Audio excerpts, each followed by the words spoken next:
Trop bonne, trop cool, c'est le podcast des gens gentils. Ceux qui disent pardon quand on les bouscule.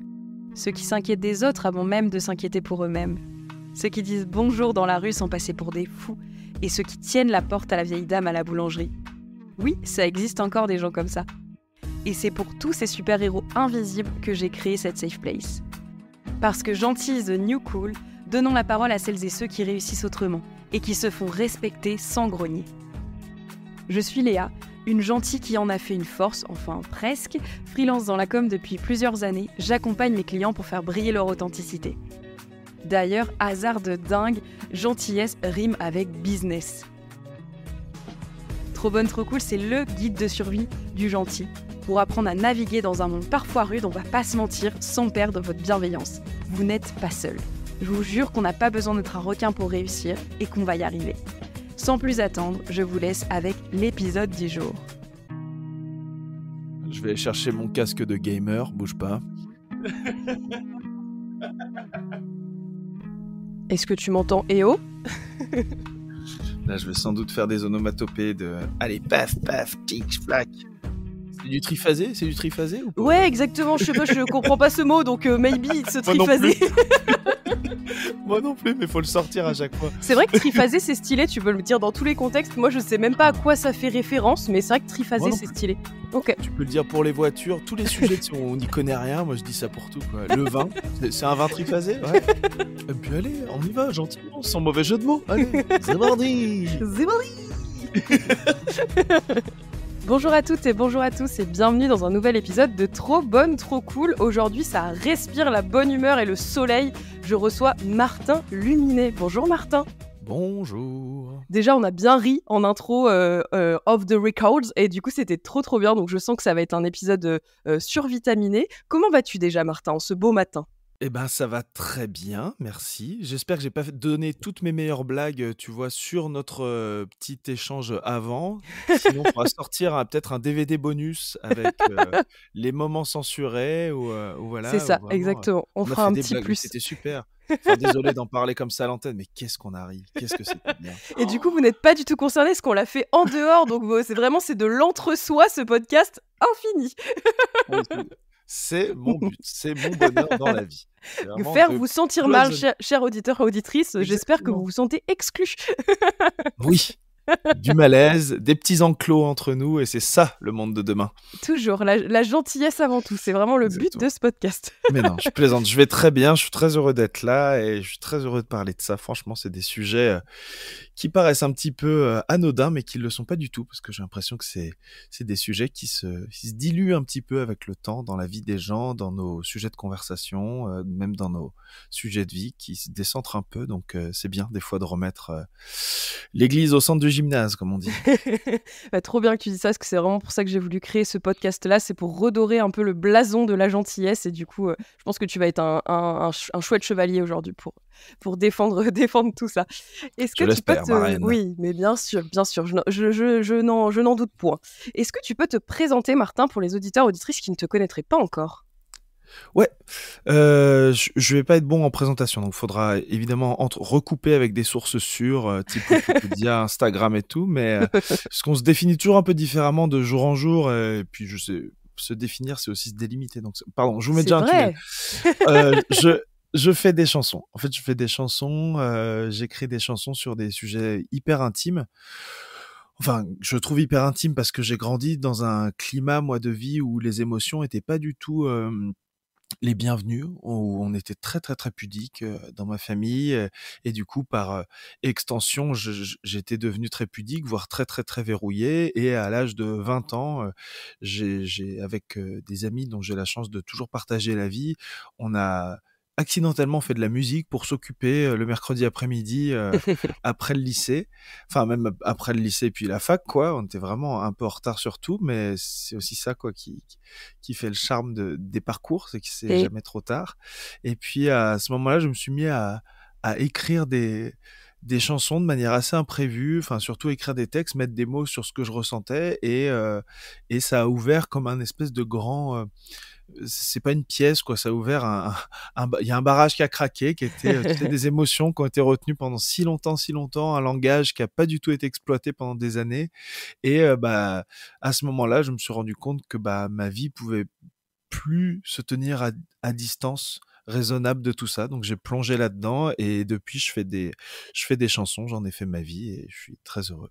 C'est trop bien, c'est grâce à Poppy Fusée que tu es là aujourd'hui. Parce que du coup, j'avais interviewé Poppy dans la première saison de Trop Bonne, Trop Cool. Et du coup, elle m'avait parlé de toi. Elle me disait qu'il fallait absolument que je discute avec toi. Et en plus, moi, hasard de fou, je t'avais vu en première partie au Transborder à Lyon. Donc tout se recoupe. C'est beau, je trouve. Ah bah ouais. Oh, j'adore. J'adore quand ça se passe comme ça, quand il y a des scénarios qui sont pas du tout prévus et j'adore Poppy, donc je l'embrasse. Elle est trop mignonne. C'était un de mes épisodes préférés. J'ai adoré échanger avec Poppy. C'est vraiment une fille en or. Donc, je suis trop contente que tu sois là aujourd'hui. Bah, déjà, c'est trop cool que tu puisses parler de tout ça, des émotions et tout ça, parce que je pense qu'on va beaucoup les aborder aussi ici. Ça fait partie aussi, je trouve, de la panoplie du gentil, tu vois, de gérer ce débordement d'émotions et parfois de ne pas le gérer aussi. Enfin, c'est plutôt lui, moi, enfin, en tout cas, c'est plutôt lui qui me gère, moi, parfois, mon débordement d'émotions. Mais je vais te poser la première question du podcast. Comment tu définirais la gentillesse et comment ça s'incarne dans ton quotidien? Eh ben, je pense qu'il y a plusieurs définitions de la gentillesse. Il y a une gentillesse qui peut être tournée vers les autres, il y a une gentillesse qui peut être tournée vers soi. Il y a plusieurs degrés aussi de gentillesse. Ça peut être juste de l'amour de l'autre, juste de l'indulgence. En tout cas, toutes ces formes de gentillesse se valent. Moi, ma définition et du coup ma pratique de la gentillesse, je crois que c'est d'essayer de mettre un a priori positif derrière chaque situation et chaque personne.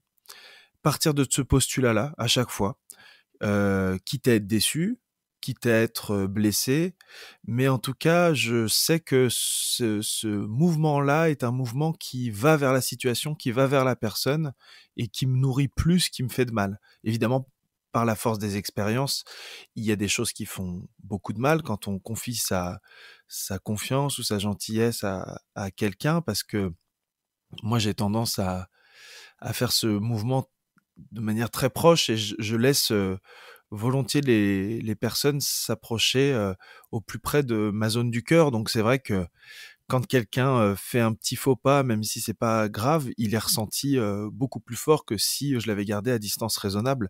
Et je sais que c'est de ma faute si je ressens cette douleur-là à ce moment-là.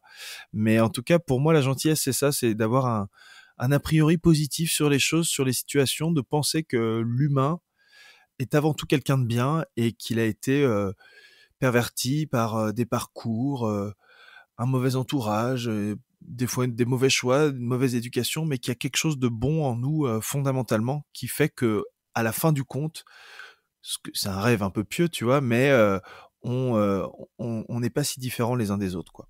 Voilà. Ouais, c'est vrai, c'est super joli ce que tu dis, parce que c'est vrai que moi, je me définis comme quelqu'un de très niaise, mais dans le bon sens, enfin, pas niaise, Mmh. pardon, curieuse, et puis un peu naïve, pardon, voilà, c'est le mot que je cherchais, naïve. Je me définis comme quelqu'un de naïf parce que je laisse beaucoup de place à l'autre et puis à la surprise, tu vois, de découvrir une personne et tout ça. Et je trouve qu'il y a beaucoup de gens qui font le chemin inverse de se dire, bah, d'abord, je suis fermée et après, je m'ouvre si la personne un peu déclenche les bonnes choses chez moi. Et moi, c'est vrai que je suis un peu dans l'inverse. Et je me rends compte qu'avec cette personnalité-là, peut-être qu'on se prend plus facilement des murs, tu vois, peut-être qu'on est plus facilement déçu. Comment toi, tu gères justement cette déception? Est-ce que c'est quelque chose qui a évolué avec les années ou maintenant, tu es moins déçu? Enfin, tu vois, comment tu gères cette évolution de la déception, d'avoir un peu idéalisé, tu vois, certaines situations? Bah, je crois que j'essaye de de mettre un peu de raison derrière ça, même si je trouve que c'est assez contre nature de mettre de la raison dans le cœur, quoi. Mais Ouais, je suis d'accord. pour protéger aussi, tu sais, les autres, j'essaye de mettre la même générosité, mais peut-être de pas me ruer là-dedans, parce que je sais le mal que ça fait aussi quand tu fais croire que la porte est grande ouverte et que tu la refermes et que tu réajustes avec le temps. Et ça, je sais que ça peut faire beaucoup de mal et moi, ça me fait du mal du coup par procuration et par ricochet, enfin tu vois, Ouais, par bien sûr. miroir. Donc je pense que j'ai pas réussi encore à gérer ça. Je il y a quand même eu un truc qu'on a tous traversé et je sais pas comment ça a résonné chez toi et chez d'autres personnes, mais La phase du Covid et du confinement, pour moi, Ouais. ça a mis une distance un peu imposée avec tout le monde. Une distance physique et puis une distance aussi où tu vois quelles sont les personnes que tu vas appeler tous les jours, tous les 2 jours, tous les 3 jours, et puis quelles sont les personnes que tu vas pas appeler du tout. Et je me suis dit, tiens, en fait, c'est une bonne leçon à retenir, c'est que on, on peut aimer tout le monde, mais il faut aussi pouvoir, je sais pas comment dire, il y a un truc paradoxal dans l'amour qui est un peu une ressource inépuisable, mais que si tu la distribues comme ça à tout va, et si tu penses que c'est à toi de donner de l'amour à tout le monde, en fait, tu vas en donner en très petite quantité à beaucoup de monde, mais ça va pas être de l'amour de qualité, quoi. Mmh. Et je sais que moi, le Covid, ça m'a fait du bien parce que j'ai resserré sur des personnes vraiment essentielles. Et ça m'a fait du bien de me dire, tiens, je sais pas comment dire, il y avait sans doute tu sais, enfin, toujours une gentillesse, un geste, ça cache aussi une peur. C'est toujours, moi j'ai l'impression que un désir et une peur, c'est toujours les deux faces d'une même pièce, quoi. On, on aime très fort les gens, peut-être parce qu'on n'a pas envie de finir seul, et puis parce que il y a aussi, je sais pas quoi, il y a aussi une forme que ça fait du bien de ressentir que on est apprécié, on est aimé, mais Ouais. je crois que ce truc-là, moi, a disparu pendant le Covid et ça m'a libéré. C'était l'idée de plaire, quoi. L'idée de plaire, l'idée de prouver ou quoi que ce soit. Il y a eu un truc où, tu sais, t'es dans un instinct de survie, t'es dans un truc de survie. Chacun se rapproche des siens. Et ça veut pas dire que tu rejettes certaines personnes, juste tu sais qu'ils sont avec les siens, Mmh. avec les leurs, pardon. Ouais. Et ils sont en sécurité.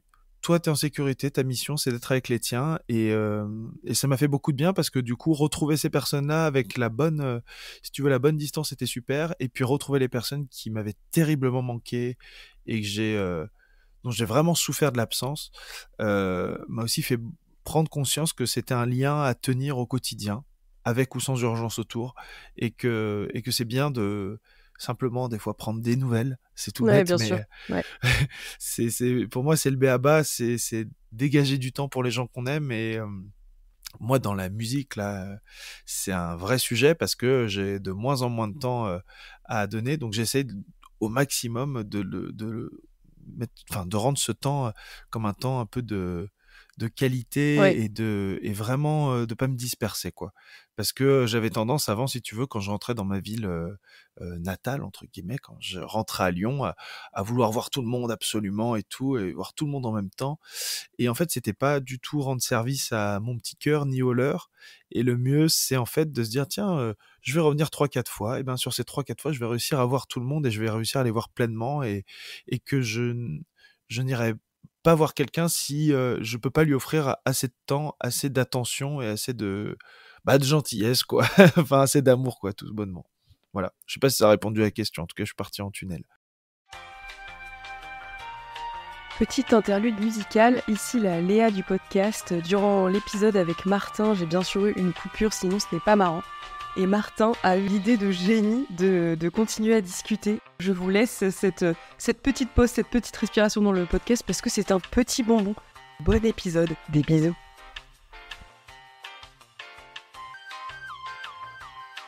Ok Léa, je vois que tu m'écris que tu n'as plus d'internet, plus d'électricité. Je vais garder la connexion, je vais garder le lien avec les gens. Ne coupez pas vos téléphones, ne coupez pas ce podcast, je suis là, à votre écoute. Alors, comment est-ce qu'on peut continuer de parler tout seul sans ennuyer les gens? Alors pourquoi aller contre ça alors qu'en fait, parler tout seul, c'est hyper ennuyeux. Donc, on va continuer d'ennuyer tout le monde.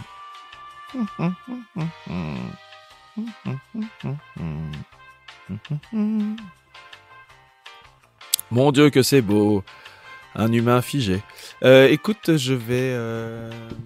Moi, ça enregistre encore de mon côté, j'en suis à 18 minutes et quelques, je sais pas quoi. J'ai tenu l'antenne, hein. Promis, j'ai tenu l'antenne. J'ai été fidèle, j'ai pas lâché le direct. Tout le monde a pu continuer de suivre le match. Bon, il y a eu moins d'action depuis ton absence, je t'avoue. Il va être génial. Le montage, il va être génial.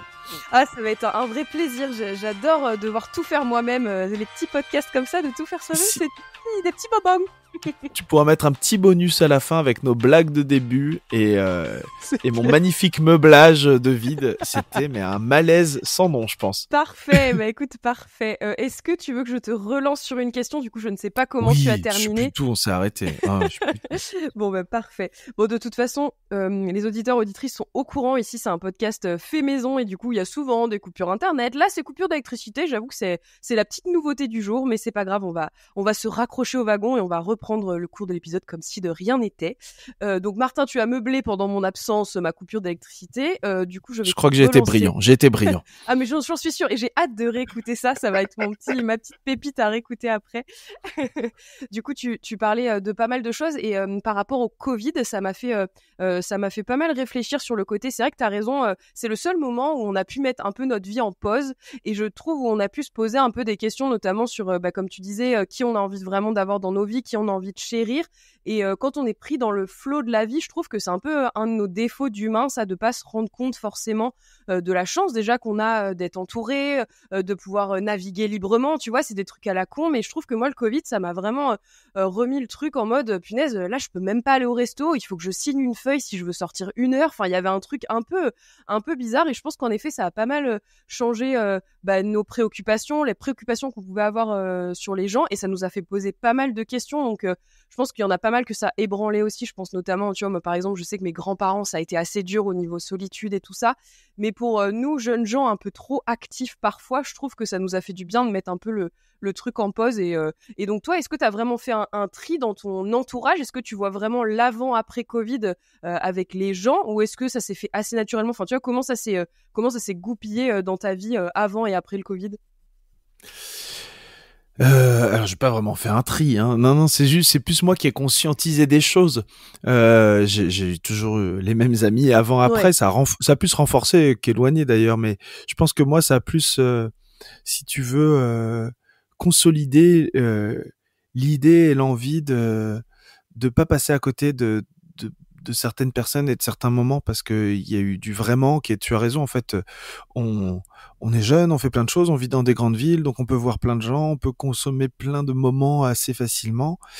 Or il y a rien qui est acquis et en fait on finit aussi par ce rythme de vie là, par se disperser aussi.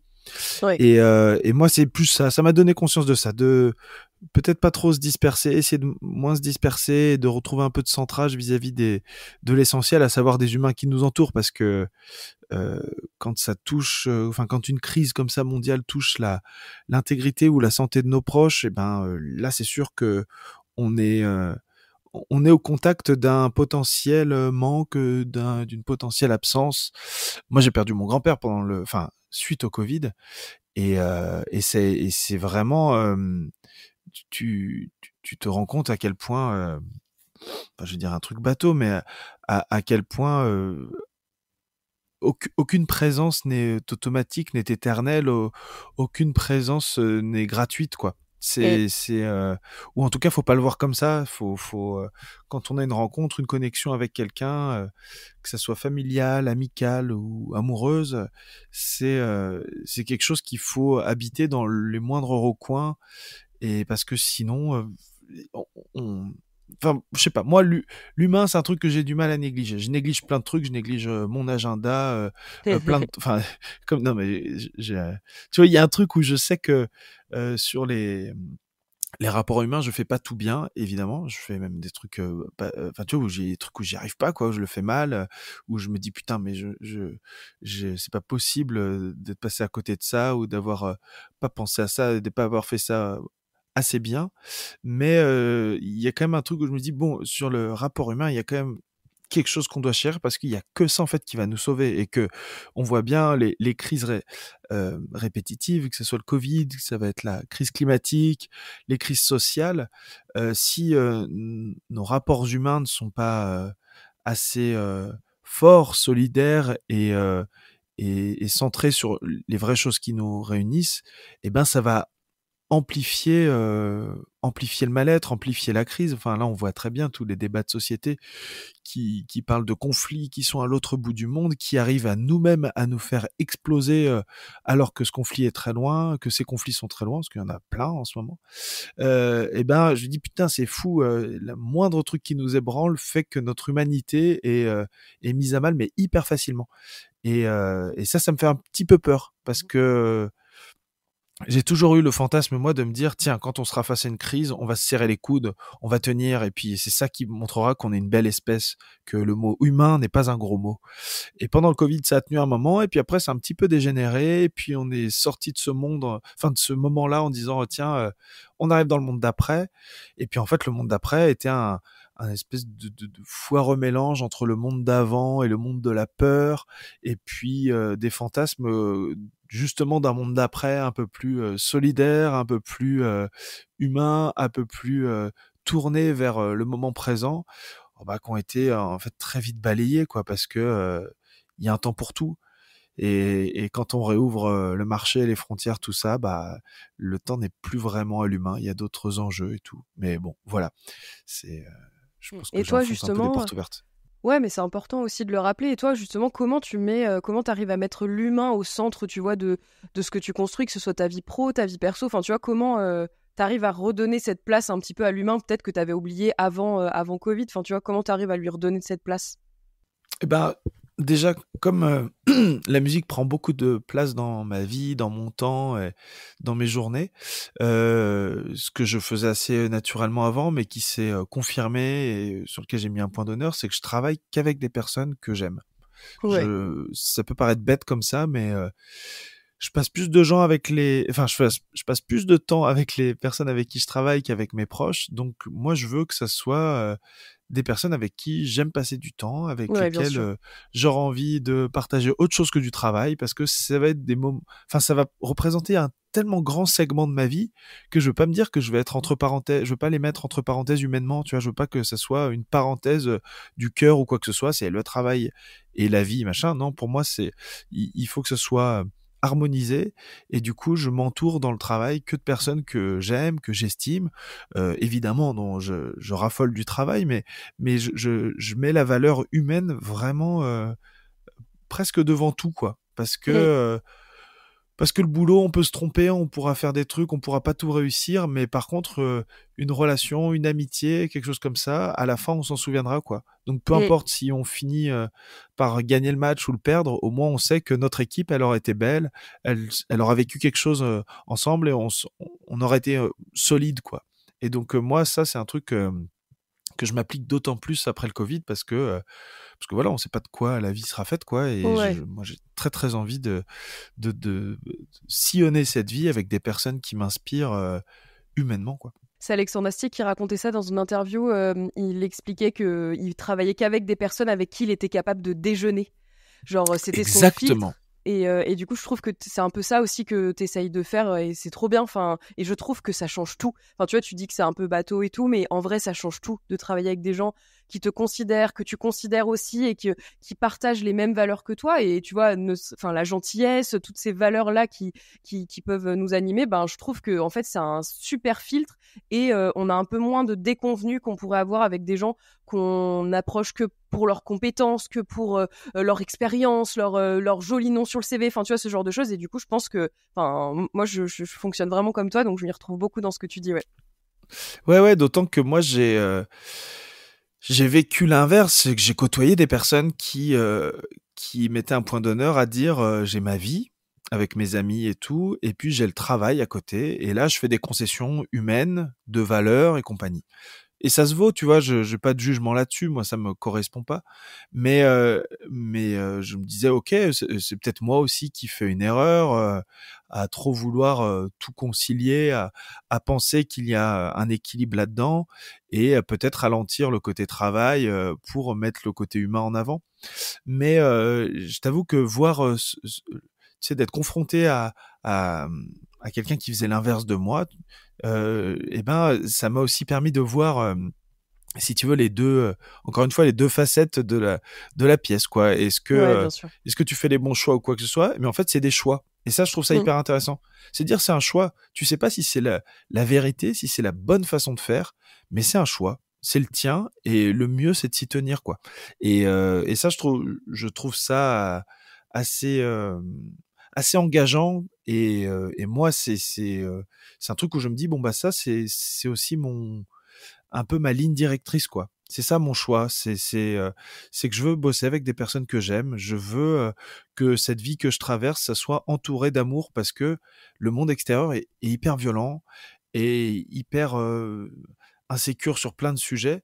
Et en fait, il faut qu'on se serre les coudes, parce que sinon on va pas s'en sortir. Et moi, comme je sais que j'éponge toutes les émotions, les bonnes comme les mauvaises, je me dis, bah, autant que je sois entouré de bonnes émotions, quoi, parce que Ouais, sinon c'est je clair. vais tout prendre dans la tête, je prends tout trop fort, tout trop longtemps, et ça me va pas, quoi.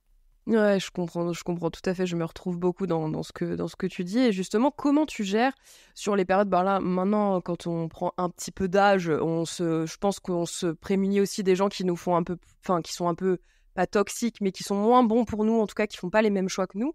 Justement, comment t'as géré cette période-là où tu t'es rendu compte que ces personnes-là, t'avais plus forcément envie de les avoir dans ton cercle? Comment tu gères? Parce que moi, je sais que je gère très mal le conflit. Je suis quelqu'un qui pleure beaucoup, enfin, tu vois, j'ai du mal à gérer toutes ces situations un peu. Et toi, comment t'as fait du coup? Comment tu t'en es sorti justement? Est-ce que tu leur as expliqué que vous étiez différents et qu'il fallait passer à autre chose? Ou comment t'as géré ces situations-là?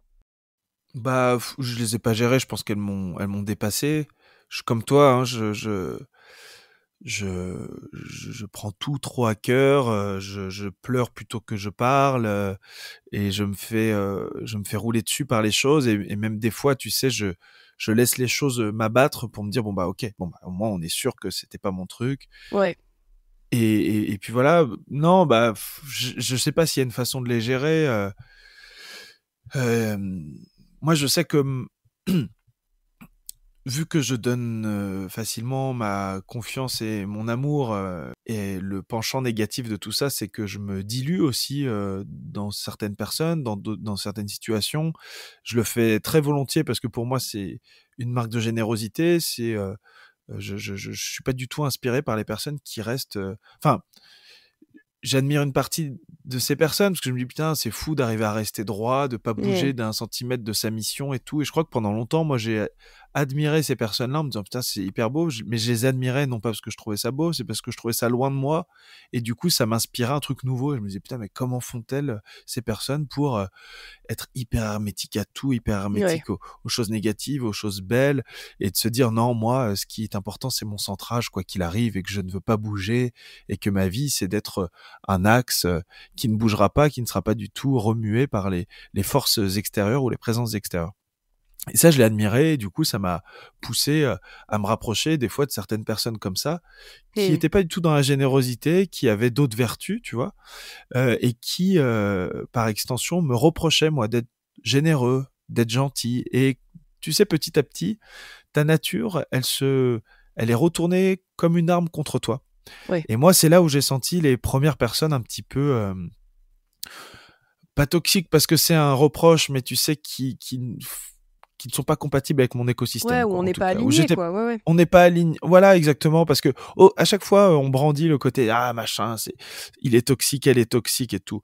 Je suis sûr que moi, j'en ai croisé, j'ai même partagé ma vie avec des personnes qu'on pourrait considérer comme ultra toxique, mais je pense qu'il faut recentrer aussi le fait que c'est peut-être juste la relation qui est toxique. Ouais, Tu sais, la rencontre des deux univers, des deux écosystèmes, qui rend la chose toxique. Parce que ouais, je suis d'accord. c'est comme en nourriture, il y a des choses, si tu veux, il doit y avoir des aliments qui sont très bons chacun de leur côté, mais si tu les mélanges, ça fait un truc peut-être qui peut être soit dégueulasse, c'est sûr, mais ça se trouve, ça peut te tuer. Donc voilà. Donc ne mélangez jamais le lait et les céréales. Voilà. Non, je plaisante.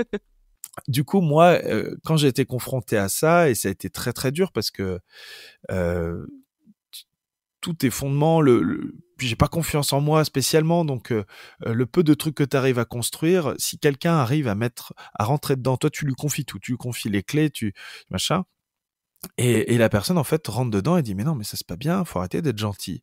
Ça veut dire quoi d'être gentil et tout. Et moi, il y Et a eu un truc où vraiment je sais pas comment dire, mais on a égratigné mais tous mes organes vitaux à ce Et niveau-là, quoi, de la confiance. Et on m'a reproché d'être gentil, on m'a reproché de faire de la place aux autres, on m'a reproché d'être trop dispersé, de donner trop de mon temps, de pas être assez focus sur ce qui j'étais, sur ce que je faisais, et du coup, bah, je devenais quelqu'un d'un petit peu, bah, tu vois, ce côté éponge. Tu sais, c'était, bah, en fait, t'étais quelqu'un de vide parce que tu te nourris et trop des énergies extérieures, tu comptes trop sur l'extérieur pour aller bien et tout. Et tu sais, moi ça m'a complètement, mais complètement fucké, quoi. Ça m'a perdu complètement. Je me disais, ok, bon bah c'est moi alors que je suis une mauvaise personne. C'est pas bien d'être gentil, c'est pas bien d'être trop dans l'empathie, c'est pas bien parce et que en effet je me dilue et du coup bah je m'efface et tout et tout. Et puis en fait.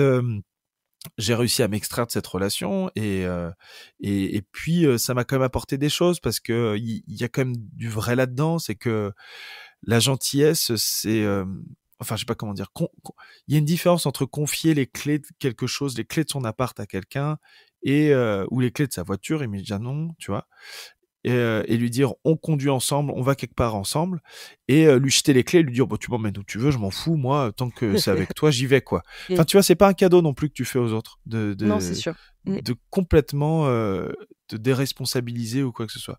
Je dis pas que Mais j'en étais arrivé là, mais c'est ce qu'on me reprochait et c'était un truc, qui, je pense, aurait fini par arriver parce que je me faisais complètement, engloutir par l'énergie de l'autre personne et je m'étais, complètement fait, éteindre, quoi. Tu sais, tu et sens quand, on remet un petit couvercle sur toi et que ta lumière, elle est en train de ça me nuire? Ça me nuisait? Je sais pas ouais, comment on ouais, dit. Enfin ouais, bref, ouais, elle est en train ça marche de de de s'éteindre. disparaître. Voilà, elle est en train de disparaître, tu vois, tout doucement et évidemment, je dis pas que il y a évidemment des personnes qui le font volontairement. Moi, je pense que je n'ai pas confronté à quelqu'un qui le faisait volontairement, mais où c'était dans sa nature et qui faisait pas attention. Mais ces personnes-là, c'est vrai que, hem j'ai réussi à me dire: «Tiens, il faut pas se méfier des gens», parce que ça, je mets un point d'honneur à pas me méfier parce que je pense qu'il y a du bon de partout et ça, il faut continuer de le garder. Mais j'ai quand même mis une petite, tu sais, une, un petit digicode de sécurité juste avant, tu vois? Un Ouais. tout petit Mmh. qui est très léger, juste, où je me dis: «Bon, faut que je fasse attention plus à moi qu'à l'autre, en fait. Faut que je Mmh. fasse attention à moi». Et voilà et je sais que ça m'a pas du tout fermé, ça a pas du tout, verrouillé ma générosité envers les autres. Enfin, je dis pas générosité comme si j'étais un saint, tu vois? Hein. J'ai juste, je suis gourmand des autres. En fait, c'est ça, je suis gourmand des autres. C'est et donc ça a pas verrouillé ça, mais je sais que c'est comme tout, il faut pas, se ruer dedans et que moi j'ai un tempérament assez un tempérament addictif aux choses, Mmh. et c'est pour ça que je me tiens très, très loin de drogue et de choses comme ça parce que je sais que j'ai aucune résistance à ça et si je me mets de là-dedans, je vais complètement partir en Oui. vrille. Mais j'ai des espèces d'addictions, à des trucs, comme, du sport, les trucs Mmh. comme enfin, tu vois, des conneries, quoi, où je sens que Mmh. les séries, je regarde très peu de séries parce que je sais que, du coup, ça me prend tout mon temps et que je suis obsédé par ça et du coup, bah, je fais un peu gaffe à ça où je me dis: «Bon, il faut un petit peu réduire des fois son comportement addictif et donc il faut, mettre, une saine sécurité entre toi et le monde extérieur sur certains sujets». Ouais, puis ça te rend pas moins gentil. Moi, tu vois, c'est ce que je travaille en ce moment avec ma psy. Moi, j'ai énormément de mal à dire non, à mettre des limites parce que j'ai l'impression que ça entrave, tu vois, ma gentillesse, que ça fait quelqu'un de moins ouvert, quelqu'un de moins gentil, tu vois. Enfin bref, et tous ces trucs-là que j'essaye de déconstruire petit à petit. Et ma psy, elle me racontait des anecdotes de personnes qui partent en burn-out, qui se font harceler par leurs collègues ou ce genre de choses. Et elle me disait, quand ils reviennent, c'est des personnes qui sont beaucoup plus blindées, qui arrivent à poser leurs limites. Et ben du coup, les collègues respectent beaucoup plus cette personne. Et donc, en fait, il faut aussi, enfin, c'est un peu triste à dire, mais quand on laisse trop de place à l'autre aussi, ben comme tu disais, tu vois qu'on lui donne pas assez de limites, de directives, ben en fait la personne elle sait pas comment toi comment tu veux fonctionner et tout ça. Et donc en fait de juste oser dire bah non, moi je fonctionne pas comme ça, je fonctionne comme ça et tout. Moi c'est des choses que j'osais pas du tout faire et maintenant que j'essaye de plus en plus de faire et d'être honnête avec mes proches parce que bah sinon ça fait un peu de la fausse gentillesse, tu vois, où je me contrains dans tous les sens. Et en fait, ça ressemble pas du tout à de la gentillesse. C'est plus de la soumission ou de la peur de l'abandon. Tu vois, ça appelle plein de trucs aussi. Et donc, ouais, je comprends énormément ce que tu dis de le côté digicode. Tu vois, j'adore l'image. Et enfin, ça fait pas toi de moins ouvert. Tu vois, c'est juste une étape supérieure pour rentrer dans ton cercle. Et je pense que, enfin, c'est aussi bien pour toi que pour les autres, quoi. Tu vois. Ouais, c'est très juste ce que tu viens de dire. Ça me parle beaucoup. Merci. Non, non, mais voilà. Bon, en tout cas, on se ressemble beaucoup, Martin. C'est assez troublant. Oh, Je c'est trouve ça terrible. trop bien. Enfin, tout ce que tu dis me parle beaucoup. Et justement, enfin, j'ai l'impression qu'on t'a toujours reproché d'être trop. Comment tu gères maintenant quelqu'un qui te dit que t'es trop gentil? Parce que moi, c'est vraiment ce truc-là de départ où j'en ai marre que la gentillesse soit véhiculée avec tout un tas de bagages un peu néfastes. Donc, qu'est-ce que tu réponds à quelqu'un aujourd'hui qui te dit, oh, Martin, t'es trop gentil, quoi? Bah, déjà, j'ai un réflexe de toujours écouter ce qui vient de l'extérieur parce que, je sais pas, moi, je sais que quand je dis quelque chose à quelqu'un, c'est que j'y réfléchis, j'ai fait 3 pas de côté, j'ai avancé d'un pas, j'ai reculé, je me suis dit: «Non, je lui dis pas» et si je viens à lui dire, c'est que vraiment, il faut que je lui dise. Donc, je fais encore naïvement confiance au monde extérieur et je me dis: «Bon, bah, tiens, si quelqu'un me dit quelque chose, c'est que c'est important», donc, mon premier réflexe que je subis un peu, c'est d'écouter, tu vois, de me dire: «OK, bon, s'il me dit ça, c'est qu'il y a une raison, et qu'il faut peut-être que je fasse gaffe» et enfin, tu vois, je veux pas être dans la position de savoir exactement qui je suis, ce que je fais, de tout maîtriser et tout, ça c'est complètement faux. Donc j'écoute. Mon premier réflexe, c'est d'écouter et puis d'aller scinder et de sonder même autour de moi, au fond de moi, qu'est-ce que ça vient réveiller? Est-ce que ça vient se poser sur une, zone de justesse? Heu, ou ou, heu, ou est-ce que c'est, quelque chose contre lequel je peux pas lutter, tu vois? Il y a évidemment des fois on me dit: «Ah, tu te poses trop de questions, tu trop ceci, tu trop cela» et il faut arriver à dissocier qu'est-ce qui est, une vraie phrase, empathique, d'une phrase qui vient un peu heurter, l'équilibre d'autres personnes qui ne pourraient pas être comme ça et Ouais, c'est quand vrai. elles te disent en fait: «Tu trop ceci», en fait, la phrase qu'elles veulent dire, c'est: «Moi, à ta place, j'y arriverai pas».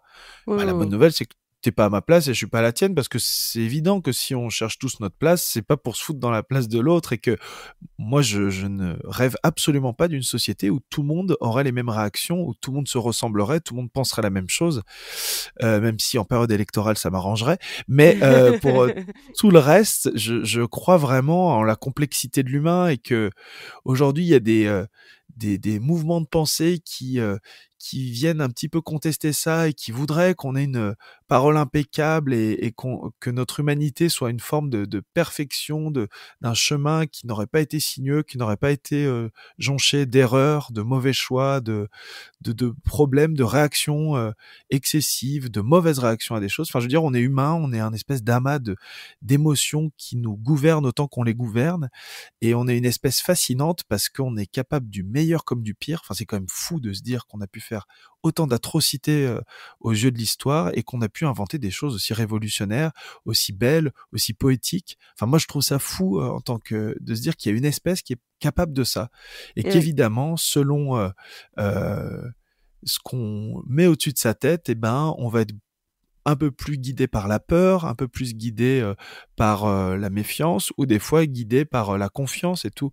Et ça, je suis persuadé que ce qui fait notre richesse, c'est avant tout qu'on soit pas tous d'accord, qu'on réagisse pas tous pareil, et que le gros risque, ça serait d'espérer qu'un jour on soit euh, tous identiques, quoi. et Et pour moi, c'est des vraies dérives de volonté de pensée unique qui me font froid dans le dos parce que justement ça part d'une bonne intention à chaque fois, c'est sous un prisme justement de plus de tolérance, de plus de ceci, plus de cela et moi j'y trouve pas plus de tolérance parce que je pense que à vouloir à tout prix penser que il existe une forme de perfection en nous, c'est nier notre humanité et hélas ne pas se connaître quoi.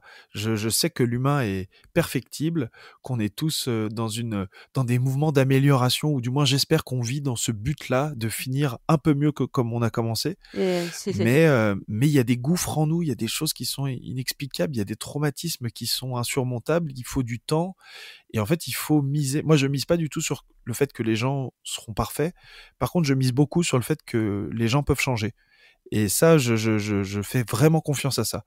Et et j'espère qu'on fait un peu confiance à ça pour se dire que tiens, quelqu'un qui merde à ce moment-là, hors choses très très graves évidemment, tu vois, mais des choses du quotidien ou des choses de réaction et tout, de se dire mais attends, cette personne elle peut changer quoi. Et c'est aussi pour ça qu'on met en place, même à l'échelle d'un pays, tu vois, qu'on met en place les prisons, les choses comme ça. C'est, je pense au fond, pour que se dire tiens, tu peux pas tomber plus bas. À partir de là, eh ben on peut changer, on peut faire des trucs mieux et tout. Et puis il y a plein de choses. Moi, j'ai fait des ateliers d'écriture de chansons en prison avec des personnes qui sont incarcérées. Et je sais que les personnes qui tiennent ces ateliers, qui nous invitent à ces ateliers, sont simplement habitées par cette énergie et cette envie-là de se dire bah en fait, c'est pas des fautifs, on n'a pas affaire à des personnes mauvaises, on a affaire à des personnes qui ont dégringolé au plus bas, qui ont fait des choses graves, pas graves, mais en tout cas qui les ont amenées là, peu importe ce qu'elles ont fait. Là, la mission, là où on est, c'est d'essayer de leur donner, tu sais, l'impulsion d'aller vers le mieux, quoi. Parce que tu peux pas aller plus bas. Quand tu mets un pied en prison, il y a rien de pire. T'es coupé de tout, t'es coupé de ton humanité, de tout. Enfin bref, tout ça pour Mm. dire, désolé, je suis parti loin, mais Non, tout c'est ça hyper pour dire intéressant. que, tout ça pour dire que oui, quand on me reproche d'être trop ceci, trop cela, j'ai une partie de moi qui fait attention à ça et l'autre partie qui m'interroge sur quel est le sens de cette phrase-là et c'est une gymnastique un peu étroite à manier parce que je reste quand même influencé par la parole de l'autre, tu vois. Oui. C'est un truc que je subis et à la fois, j'espère que ça me prévaut de la bêtise parce que je crois que j'aimerais pas du tout être sûr de moi. J'aimerais pas du tout avoir des certitudes. C'est pas un truc qui m'attire, tu sais. Les gens Ouais. pleins de certitudes.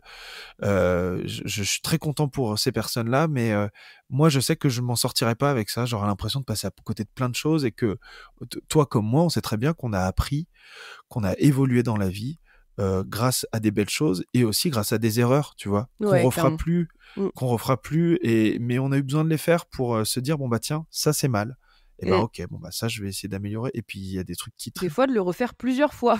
En tout cas, de mon côté. ah bah évidemment, spécialité locale aussi de mon côté.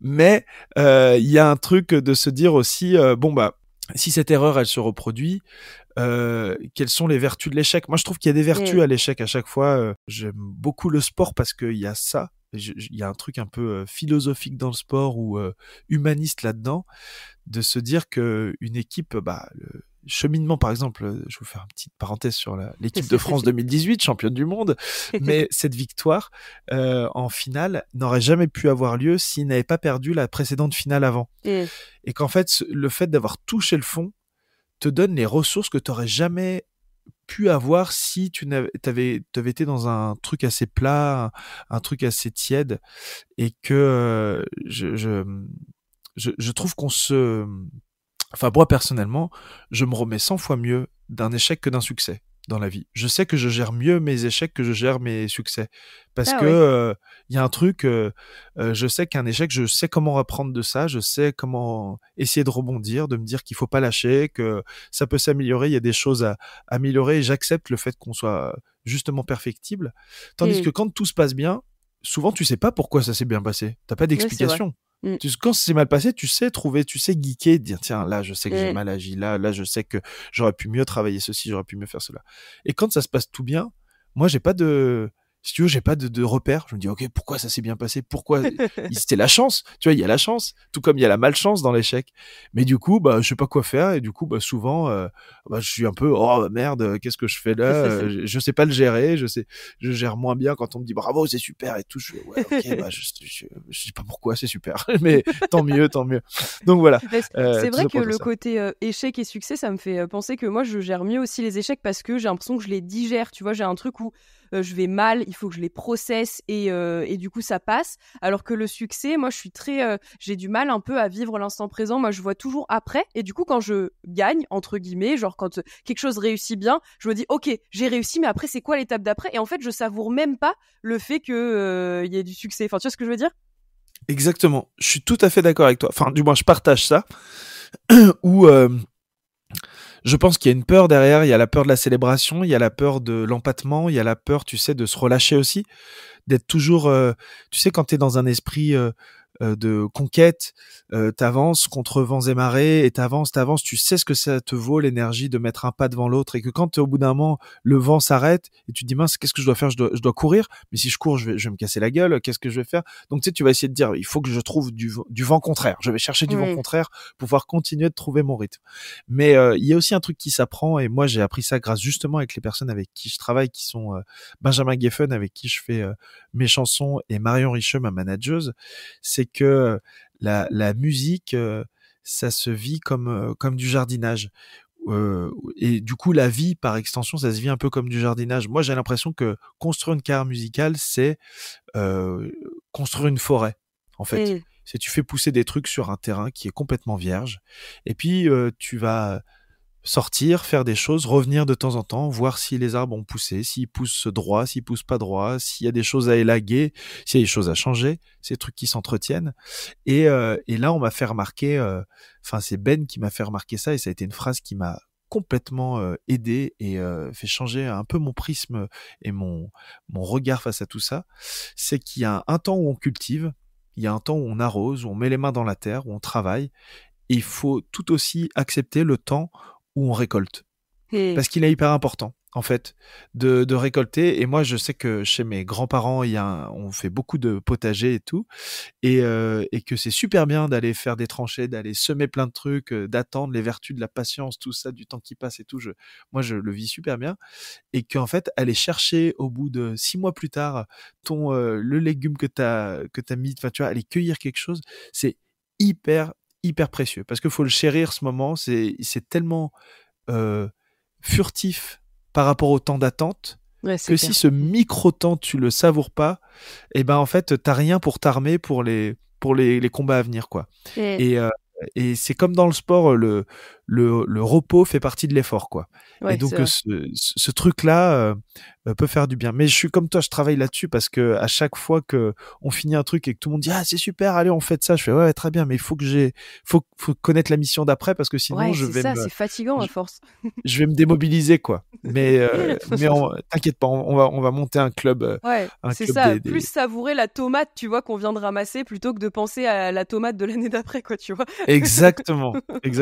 J'aime bien l'analogie avec le potager, ça me parle beaucoup. Et justement, tu parles du milieu de la musique. Comment ça se passe, la gentillesse dans le milieu de la musique? Parce que moi, tu vois, j'ai créé vraiment ce podcast en disant qu'on n'a pas besoin d'être un requin pour réussir. Est-ce que c'est vrai dans le milieu de la musique? Est-ce qu'il y a de l'entraide? Est-ce que tu peux nous parler de tout ça? Bah moi, j'ai été confronté aux deux. Après, ça dépend où est-ce que tu mets ton énergie et ton attention. On parle de Poppy Fusée, je peux te parler de Terrier, de Colline Rio, enfin j'ai plein d'exemples de personnes où je sais que c'est notre gentillesse qui nous a rapprochés et que évidemment la musique ça peut être vu soit comme un milieu concurrentiel d'ego, en fait c'est un milieu de gens qui n'ont pas confiance en eux, enfin comme dans tous les milieux de la vie, quoi. Sauf que là en plus de tout, bah tu le chantes, tu l'exposes, t'en fais un étendard, quoi, de ta non confiance en toi. Et du coup, bah dans le monde extérieur, enfin en dehors c'est soit tu compenses par faire semblant que t'as très confiance ou quoi que ce soit, tu vois. Chacun gère ça comme il peut, comme il veut. Mais moi, je crois que je suis pour la rencontre et je sais que se mettre dans une position de vulnérabilité, assumer, déverrouille aussi certaines choses. Parce que si je sais pas comment dire. Pour moi, on n'entretient pas la paix en mettant une arme sous la gorge de quelqu'un d'autre, quoi. Dire on va pas se tuer. Enfin, tu sais, c'est comme les trucs nucléaires. Enfin, j'avais écrit là-dessus justement. La paix nucléaire, c'est ça entre les pays. C'est on a tous l'arme nucléaire, donc c'est la paix. Parce qu'on sait très bien que s'il y en a un qui tire, tout le monde tire et on meurt tous. Mais pour moi, la paix, c'est pas ça. Enfin, tu vois, la paix, ça serait de dire personne n'a d'armes. Et puis voilà. Enfin, tu vois, ça, c'est la paix. Et on fait confiance au fait que personne, dans le dos des autres, se fabrique une arme et pourrait prendre par surprise tout le monde. Bon, évidemment, l'histoire montre que c'est pas aussi simple que ça. Mais dans la musique, en tout cas, moi, je sais que j'essaye très très vite quand je suis en rencontre avec quelqu'un du milieu de la musique, de parler de tous mes doutes plutôt que de parler des trucs que je pense réussir ou arriver. Parce que souvent, tu sais, on se cache derrière ça, tu te rencontres et tu dis ah t'as fait ci, t'as fait ça, machin. Et moi, je suis pas du tout là là-dedans. Et puis quand je vais parler avec des gens de la musique, je sais qu'on partage le même quotidien, à savoir c'est des quotidiens de solitaires. Ouais. On se connaît mieux que quiconque sans avoir passé une seule seconde dans la vie de l'autre, mais on sait très bien ce que l'autre traverse au quotidien. Donc, quelque part, c'est une porte ouverte assez jolie pour vite rentrer en connexion humaine et amicale avec ces personnes-là. Et moi, j'ai eu vraiment des vrais coups de cœur amicaux grâce à la musique. Et ça, j'ai beaucoup de chance. Et donc, bah, c'est toutes les personnes dont je t'ai cité, puis j'en ai Ouais. encore quelques-unes, quoi. Et je suis hyper reconnaissant de ça parce que du coup, ça crée aussi un climat, tu sais, où ton climat de travail est assez safe. Où tu dis, tiens, Ouais. c'est bien, je sais qu'il y a des personnes qui partagent cette même vision que moi, à savoir, et ben en fait, on a tous un même rêve, mais c'est pas le rêve des autres. Donc ça sert à rien d'être en concurrence parce que personne raconte la même histoire, personne. Et puis le cœur de chacune et de chacun, on voit très bien, on peut écouter toutes sortes de musiques, toutes sortes d'artistes. Les places sont pas comptées, quoi. Donc C'est vrai. et donc moi qui ai grandi à Lyon justement, et j'avais commencé à faire de la musique à Lyon, et c'est marrant, mais j'avais senti beaucoup plus de concurrence un peu malsaine là-bas qu'à Paris où on est des milliers de fois plus, Oui, c'est avec vrai. des ambitions beaucoup plus grandes, et pour autant, on se fout tous la paix parce qu'en fait, on sait pourquoi on est là, on assume ça, et on sait surtout que, en fait, on vient pas prendre la place de quelqu'un d'autre, on vient faire notre place, mais pas au Ouais, c'est détriment des ça. autres. Moi, je Mm. crois pas du tout à la conquête par la destruction de Mm. l'autre, tu vois. C'est soit on se met au niveau de la mêlée, mais jamais on tire les autres vers le bas pour essayer d'arriver à leur niveau, quoi. Mm. Donc, je pense que j'ai suffisamment de chance et pour avoir croisé les bonnes personnes, et je pense que j'attire aussi des personnes qui partagent cette envie-là de pas du tout Oui. être dans un truc où on se galvanise, tu vois. Mais j'ai aussi croisé des personnes qui sont très malsaines, Mm. qui ont envie de détruire, et en fait, t'en croises dans la musique comme partout ailleurs. En Mais c'est fait, ce que j'allais dire, en fait, c'est applicable à tous les milieux, ce que tu exactement. expliques. Ouais, Ouais, ouais. ouais. C'est pas, en fait, c'est un monde de requins, oui et non, mais le monde de Mm. l'entrepreneuriat, de l'entreprise est tout aussi néfaste. Il Oh oui. détruit tout autant de vies.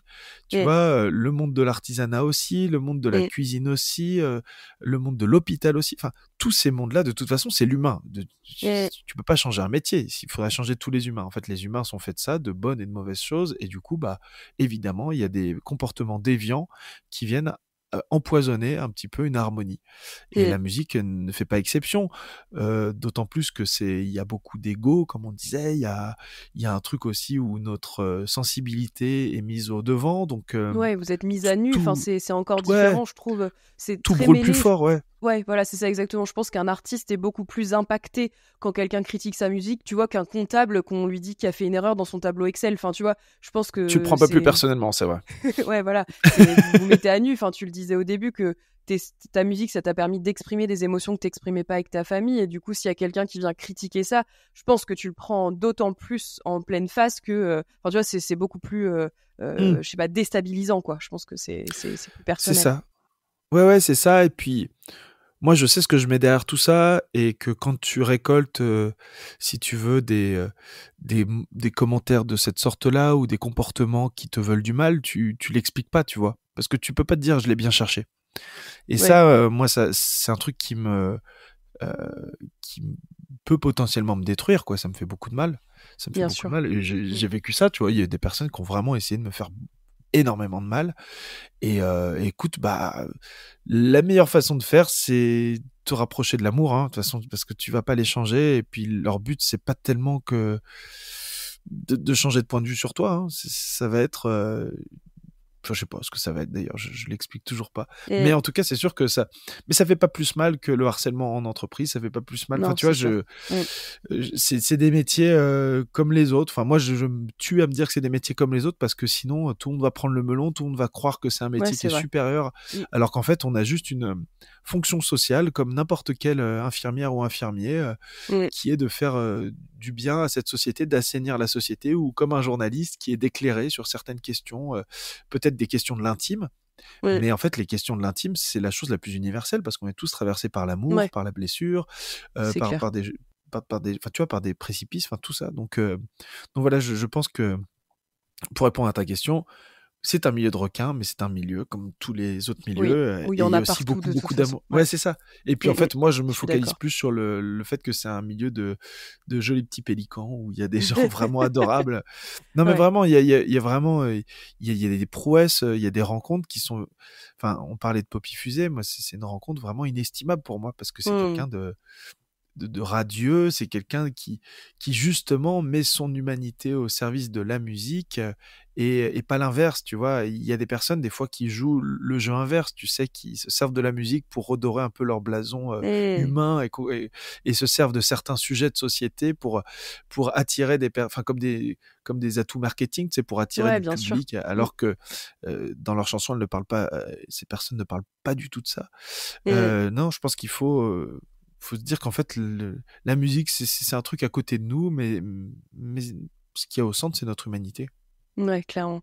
Et justement, quand tu disais que dans ta famille, on parlait pas trop d'émotions, comment ça a été vécu le fait que tu deviennes chanteur, que tu fasses des chansons à texte sur qui tu es, ce que tu ressens et tout ça? Enfin, tu vois, qu'est-ce que ça a créé dans ta famille, ce nouveau Martin finalement?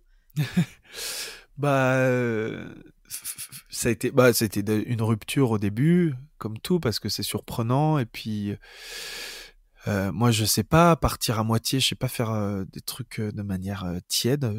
Ouais, J'apprends à le faire, mais j'y arrive pas. Du coup, j'étais obligé d'être dans un truc pas de rejet, mais je me suis senti exclu, ou j'ai voulu m'exclure, ou j'ai été obligé de faire une fracture, en fait. Voilà, c'est ça. ouais. C'est que ça a Mm. été obligé d'être une fracture parce que ça faisait trop mal, et j'arrivais pas à parler déjà. J'étais que dans un truc, trop d'émotions, donc Ouais. soit je pleurais, soit je m'en allais. Donc c'était ça les deux options. Donc je me suis dit bon bah, et ce qui est de plus important, ça va être de mettre toute cette énergie dans la musique, de mettre les bons mots dans les chansons. Puisque tu n'arrives pas à le dire en face aux personnes concernées, et ben, fais-le dans tes chansons, et Mm. j'essaye de le mettre dans mes chansons. Et, et en fait, j'ai beaucoup de chance parce qu'en fait, j'ai une famille très aimante, et qui a été fabuleuse, quoi. Où évidemment, au début, tu as l'élastique qui s'étend un peu, quoi, où tu te dis oh là là là là là là, on est en train de s'éloigner, s'éloigner, Mm. s'éloigner. J'espère qu'il y a un moment où ils vont comprendre ce que je suis en train de faire, et moi aussi, je vais comprendre que c'est pas du rejet, mais c'est de l'inquiétude, tu sais. Ouais. Euh, Tout le monde s'inquiète. Tu sors de la route, tout le monde s'inquiète. Tu vas dans un endroit où personne dans ta famille n'est jamais allé. Mm. Ah bah, c'est obscur, on a peur, mais c'est sûr que c'est un réflexe humain. Ouais. C'est de l'amour mal placé, mais c'est de l'amour. Tu vois ce que je veux dire? Exactement. Ouais, ouais. Mm, mm. C'est un truc où évidemment. Si un jour on devient parent et quoi que ce soit, j'aimerais bien nous voir à cette place-là, quoi, Mm. de masquer son inquiétude par quelque chose d'autre. Et en fait, c'est de la confiance. C'est ça, en fait. Et l'acte de confiance, c'est un acte dur, fort, qui demande autant je sais pas, qui donne autant de responsabilité à la personne qui fait confiance qu'à la personne qui reçoit la Ouais, confiance. c'est clair. Mm. Donc, moi, au début, si tu veux, j'ai vu que la méfiance, si tu veux, la panique à bord. Et donc, je me suis dit, bon, bah, ok, tout le monde panique. Moi, je panique aussi, du coup. Et ben, je vais essayer de tenir le cap et de montrer que c'est pas un choix, déjà, c'est pas un caprice, Mm. que c'est pas un choix feignant, Déraisonné, quoi. Ouais, ouais, ouais. déraisonné, Mm, exactement, mm. que c'est un choix vital, c'est que je vis pas sans ça. Et qu'en Ouais. fait, on se connaîtra pas si je continue de vivre pour leur faire plaisir. On se connaîtra jamais. Mm. Tu vois, c'est comme quand tu accueilles quelqu'un à faire à manger. Si tu sers tous les soirs le plat que l'autre adore, qu'est-ce qu'il Mm. sait de toi? Si tu Ouais, lui as c'est clair. pas, si t'as pas essayé de lui cuisiner un truc qui vient de ton cœur et tout. Mm. Donc du coup, il y a eu le moment où, si tu veux, le fil s'est tendu, le fil s'est tendu, le fil s'est tendu, et en fait, ça n'a pas craqué parce que ce fil-là, même si c'était de l'inquiétude, si c'était de la méfiance ou quoi que ce soit, bah, c'était de l'amour. Il y avait un truc Mm. d'amour.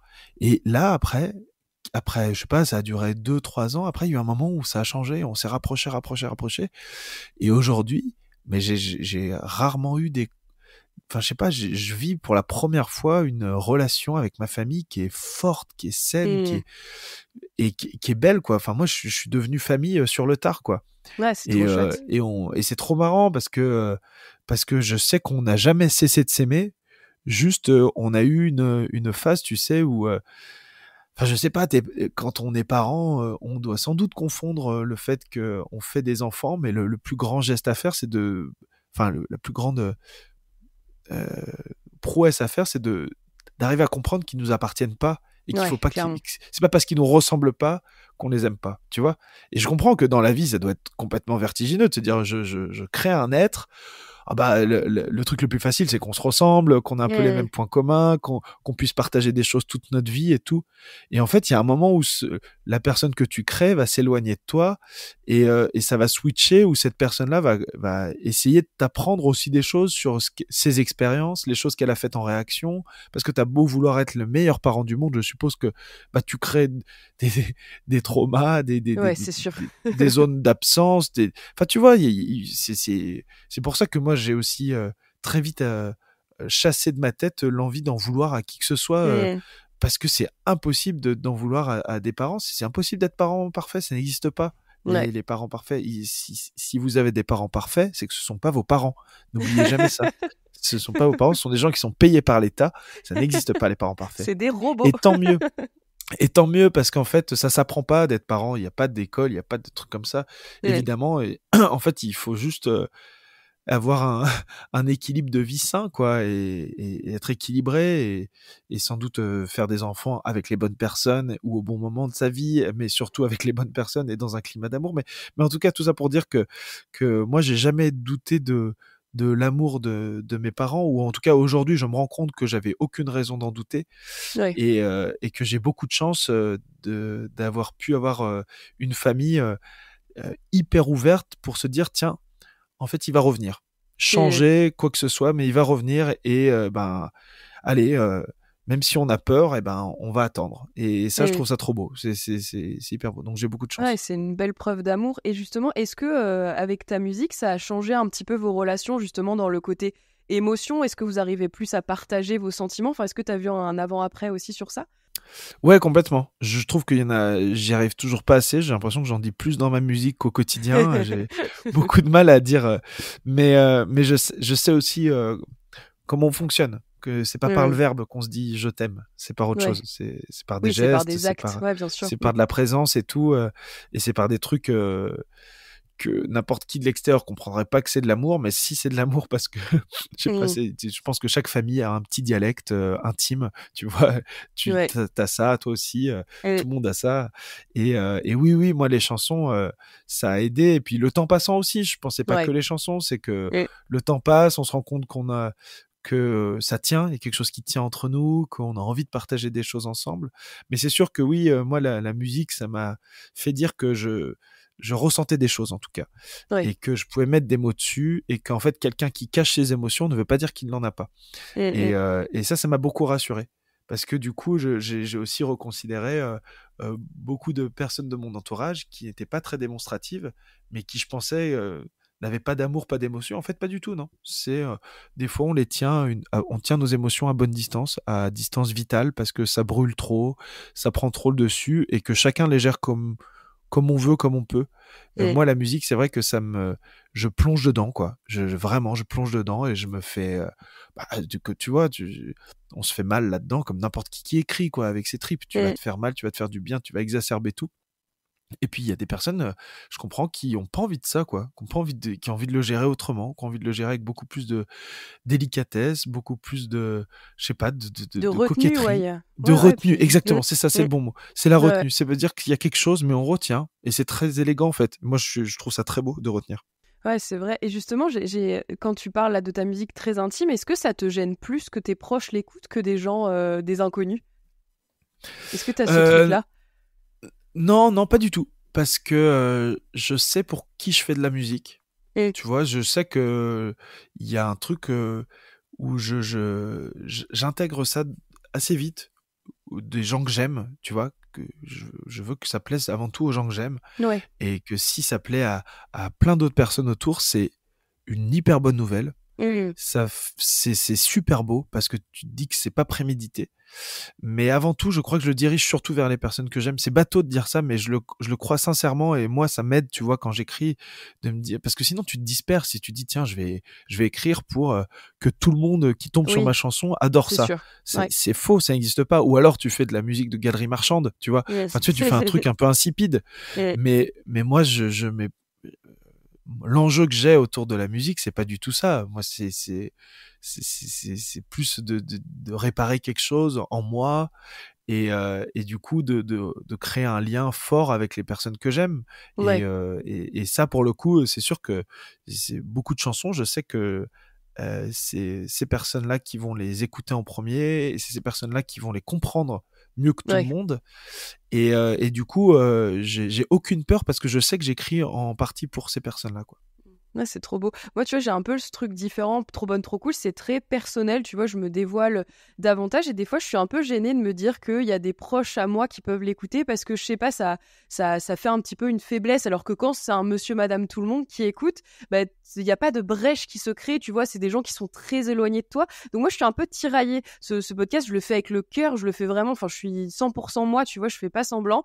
Mais des fois, je suis un peu gênée de me dire que un ami, quelqu'un de ma famille peut l'écouter et du coup ouais je suis toujours un petit peu gênée. Je comprends, j'ai du mal à Je l'exprimer comprends. hein, mais je suis toujours un petit peu gênée. Je comprends, je comprends. Et non, mais c'est irrationnel, hein, comme peur. Enfin, ou c'est irrationnel, j'en sais rien, mais t'as raison. Mais je pense qu'il y a un truc au bout d'un moment où on risque rien à être soi-même et que si quelqu'un Oui, rejette ce que t'es profondément, ça veut dire que bah oui, je suis d'accord. c'est pas du vrai amour et Mm, mm, qu'évidemment ça fait du mal des fois hein, parce qu'on se dit merde, moi j'adore cette personne, mais en fait elle ne me comprend pas, elle mm. ne m'aime pas pour ce que je suis vraiment, elle voit autre chose de moi. Bah faut s'en séparer ou faut la tenir à une autre distance, la Ouais. mettre ailleurs dans le petit écosystème quoi. Mais Mm, voilà. Mais mm, mm. je comprends tout à fait et c'est sûr que euh, moi j'ai l'impression que de mettre l'intime en avant fait que ça nous pousse chacune et chacun à baisser les armes, tu vois. Ouais, c'est vrai. Mm. Et ça, je trouve ça cool parce que c'est là qu'on se ressemble le plus. Euh, il faut qu'on parle des choses qu'on rate, il faut qu'on parle des choses qu'on pense perfectibles parce qu'il y a que là qu'on peut créer, je pense, une vraie connexion avec tout le Mm. monde parce que les réussites, on les a pas tous au même endroit, on en a déjà pas tous et je trouve qu'une réussite c'est très très très subjectif. Mm. Tu vois, c'est très relatif une réussite. Il y en a qui vont s'extasier d'avoir réussi ça, alors que d'autres vont dire mais c'est complètement je sais pas comment dire, mais insignifiant. Or non, c'est une vraie réussite. Il y a des personnes pour qui mettre des mots sur ses sentiments, c'est une vraie réussite. Il y a des personnes pour qui réussir tel ou tel move dans son boulot, c'est une vraie réussite, tu vois. Et d'autres vont dire mais c'est complètement con. Enfin, Thierry, c'était très facile de faire cette impression de ce dossier à 3. Non, je plaisante. Mais tu vois, il y a un truc où je trouve que la réussite, c'est relatif. Tandis Ouais. que l'échec, le sentiment d'échec, tout ça, il y a quand même quelque chose où je trouve on a plus d'empathie les uns Mm. envers les autres. Tu vois, il y a plus un truc de se dire, ok, je comprends ce que c'est venu toucher chez toi. Tout comme on peut comprendre que c'est venu toucher une victoire, de se dire, tiens, j'ai réussi à lui dire à un tel que je l'aimais bien. Ouais. Tu dis oui, c'était pas la mer à boire, mais en même temps, tu comprends ce que Ouais. ce que ça raconte, tu vois, et que se mettre en position de vulnérabilité, pour moi, c'est notre plus grande force. Je sais pas comment dire, mais c'est plus héroïque C'est vrai. de faire tomber l'armure que d'arriver avec tous ces trophées. Mm. Ouais, et puis J'admire plus ça. ouais, ouais, mais je suis vraiment d'accord avec toi. Et puis, tu vois, je dis ça, et d'un côté, moi, je suis comme je suis quelqu'un d'entière, mes proches savent que je suis très émotive, très vulnérable et tout ça. Et tu vois, c'est pas quelque chose que j'essaye de cacher. Et en plus, j'ai pu grandir avec cette image-là moi, je suis très people pleaser, je veux vraiment faire plaisir à tout le monde. Et du coup, j'avais tendance aussi à m'oublier. Tu vois, il y avait ce truc-là où je voulais tellement faire plaisir à tout le monde que finalement, je devenais une personne lisse, sans aspérité, parce que bah, comme je voulais faire plaisir à un tel et à une telle, bah, du coup je m'oubliais même moi-même, j'oubliais même ma personnalité. Et donc je pense qu'au fil des années, là j'ai 31 ans, et tu vois, je pense que à 20 ans j'étais beaucoup plus lisse que je le suis maintenant. Et tant pis, tu vois, si je laisse des gens au bord de la route, tu vois, j'essaye de faire le deuil aussi de ça et de me dire bah, si ces personnes-là ne me comprennent plus, bah c'est pas grave, c'est ok, mais voilà, mais c'est des trucs petit à petit, c'est dur à mettre en place parce que bah, comme je disais tout à l'heure en rigolant, mais moi la peur de l'abandon c'est un vrai sujet, c'est un vrai truc où j'aime pas que les gens m'abandonnent, j'aime pas abandonner des gens et tout ça, et donc voilà, c'est des trucs que je travaille au quotidien, mais ouais, je suis vraiment d'accord avec toi, le degré du succès de tout ça, et puis pas faire semblant. Moi c'est surtout ça aussi que j'essaye de faire au quotidien, parce que plus tu fais semblant, plus tu mets de la distance avec les gens, et moins ils te connaissent, et en fait c'est des faux amis, enfin tu vois, ça sert à rien en fait. Ouais, c'est très juste. Putain, le truc d'être trop lisse, j'ai vécu ça aussi, quoi. J'ai vécu ça de trop vouloir faire plaisir, de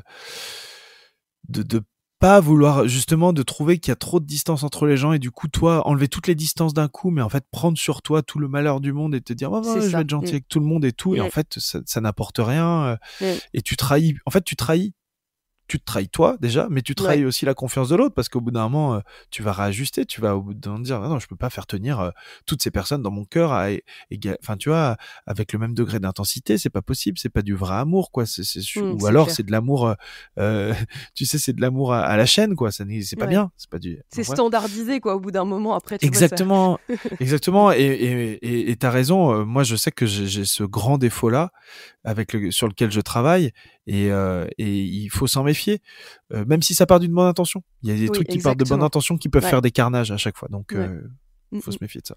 C'est vrai. Martin, on pourrait parler encore des heures, mais je me dis, là, tu vois, j'ai la petite voix dans la tête de Léa, c'est toi qui fais le montage.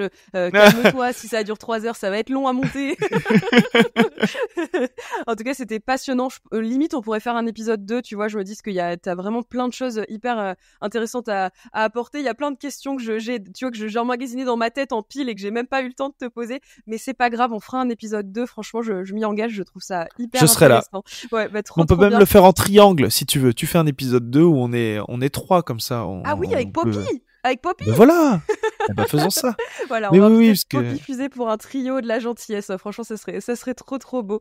Justement, en parlant de Poppy Fusée, je vais te poser la dernière question du podcast. Est-ce que tu as un gentil ou une gentille, même plusieurs, que tu aimerais entendre au micro de Trop Bonne, Trop Cool? Que tu aimerais Oh entendre justement bah sur tous ces ouais. sujets?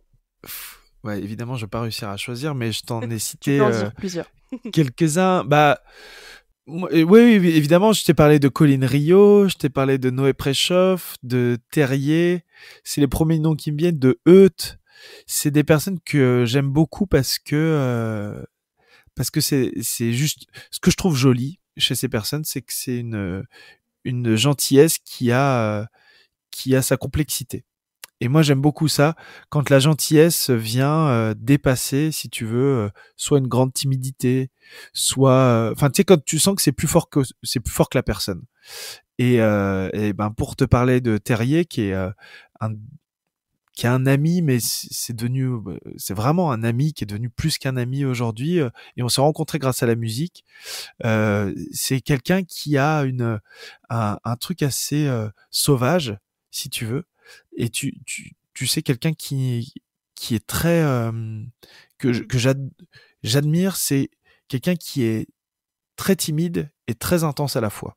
Et Mm. ça, j'adore ça, tu sais. Enfin, j'adore ça parce que je me reconnais d'une certaine façon là-dedans. Et puis, c'est aussi quelque chose que je trouve que j'ai pas et que j'admire aussi chez les autres. Mais tu sais, de quelqu'un qui est sans compromis, qui du coup ne t'expose que sa valeur instinctive. Ouais. Et quand tu vois ça, en fait, tout ce qui sort de lui, ce n'est que de la gentillesse. Et c'est fou. C'est assez fou de se dire, putain, parce que tu sens que il est pas dans le contrôle, il est pas dans l'anticipation de ce qu'il pourrait dire ou quoi que ce soit. Tout vient du cœur, tout vient des tripes, Mm. et tout est bon, tout est gentil. Et moi, c'était une rencontre extraordinaire, ce garçon, dans ma vie. Trop Donc, il s'appelle chouette. Terrier. Donc, si tu veux le contacter de ma part, tu vivras des très belles choses. Ah bah avec plaisir. Et Colin Rio aussi était sur ma liste parce que tu vois, par exemple, avec sa chanson On m'a dit, je trouve Mais que bien tu vois, sûr. je trouve que ça m'évoque énormément de choses, cette chanson, sur le côté qu'on lui a toujours dit qu'elle était trop gentille, trop douce, trop, enfin voilà, c'est une chanson autour de ça. Je vous invite à l'écouter d'ailleurs, elle est merveilleuse de toute façon. Colin Rio, je suis très fan. Les autres noms, je les connais moins, mais tu vois, je me les note parce que je sais très bien que ça sera ma cam, donc je Bah les ouais, note ouais. avec plaisir. Tu vois, eux, Teno et Preshoff, ils ont ça aussi en commun. C'est d'un truc de sans compromission, mais tu sens que ce qui déborde d'eux, c'est un volcan d'humanité, quoi. Et ça, c'est Ouais, rare, putain, ouais, parce que c'est hyper beau, quoi, de se dire, tiens, c'est comme quelque chose de brut, de brutalement humain, quoi. Et donc voilà. Et Colin trop a bien. ça aussi. Et ce que j'adore, c'est que Colin, c'est faussement quelqu'un de lisse. C'est quelqu'un de Euh, justement qui est très très profonde sur plein de questions et qui est passionnante pour ça, quoi, qui va vraiment voir toute la complexité des choses. Et ce qui est super, c'est que quand tu lui fais des blagues, elle prend tout premier degré. Et ça, c'est vraiment génial. Ça, c'est un Ah oui, bonheur. Ah, ça, c'est génial. la naïveté à Vraiment. l'état pur de l'enfant et tout, j'adore J'adore. ce Ah genre ouais, de ouais. personne. Ouais, Et du coup, trop c'est mignon. super. Tu peux faire les blagues les Mm. plus atroces et elle te regarde avec des grands yeux. Elle fait, c'est pas vrai, t'as pas mangé un hérisson, Martin. Tu fais, non, c'est une blague, Colline. Mais c'est beau, c'est-à-dire qu'elle est tellement pure, tu vois. Enfin, je trouve Oui, ça trop beau. absolument. Bon, Absolument. bah, merci beaucoup, Martin. Franchement, j'ai passé un épisode de fou. Merci à toi. Bravo. C'était passionnant. Vraiment, merci pour tout ton partage, ton honnêteté, ton authenticité. Enfin, tu vois, je me faisais pas de soucis là-dessus, mais clairement, t'as tout donné toi aussi sans concession. Et franchement, ça fait vraiment du bien. C'est grave rafraîchissant. Donc, merci beaucoup. Bah, c'est moi qui te remercie. Franchement, t'avais des questions trop bien. C'était trop inspirant. Donc, merci de faire parler de ça. J'espère que Mm. c'était audible pour des personnes qui nous écoutaient. Mais, Mais oui, je suis sûre. Tu et, sais, maintenant, ils ont l'habitude, on part dans des grandes frasques philosophiques et tout. Moi, j'adore, c'est psychologique. Tu vois, c'est un peu de la psychologie de comptoir, mais j'adore. Enfin, franchement, moi, j'aime trop me questionner sur tout ça. Donc, je suis sûre que les auditeurs auditrices seront embarqués avec nous. En tout cas, voilà, c'est un épisode que je trouve remarquable. Merci beaucoup, Martin, bon, merci à toi. C'était un pour bonheur de parler de ça. pour ton partage. Merci beaucoup de nous avoir écoutés jusqu'ici. C'était un vrai plaisir d'enregistrer avec Martin, vous l'avez compris. Je vous donne rendez-vous la semaine prochaine parce que maintenant, Trop Bonne, Trop Cool, c'est toutes les semaines. Donc, toutes les 2 semaines, j'ai un super invité avec moi. Et une semaine sur 2, je fais Trop Bonne, Trop Cool le café, qui est ma série en solo. Donc, je prends le micro et je parle comme si je parlais à ma meilleure amie ou à ma mamie. Et je lui raconte un peu des choses de la vie, de la gentillesse et tout ça. Donc, voilà, c'est un nouveau format que je teste. Donc, n'hésitez pas à me faire vos retours si le cœur vous en dit. N'hésitez pas à suivre aussi le compte Instagram de Trop Bonne Trop Cool parce que j'y partage un petit peu des petites coulisses. Et puis voilà, je vous dis à très vite. Merci Martin, je te souhaite une bonne journée, prends soin de toi. Et à Merci très beaucoup, toi aussi. bientôt. Des À très vite. bisous. Merci.